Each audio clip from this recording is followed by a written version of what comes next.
এবার বড় গরু কিনেছি, এবার ভালোই গোছাবে গরু। লোকে বিশাল সুনাম করছে, এই গরুর গোছগুলো খুব ভালোভাবে দেখা যায়। এই গরুর দাম লিছে 3 লক্ষ টাকা।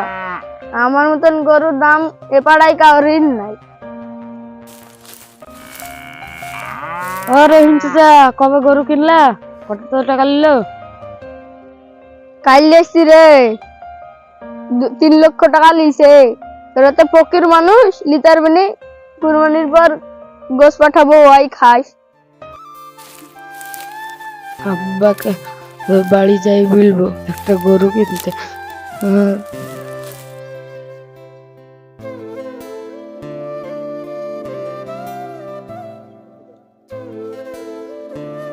কি হলো রে বেটা, কাঁদছিস কেন? আব্বা, একটা কুরবানি কিনো, আমরা কুরবানি দিব।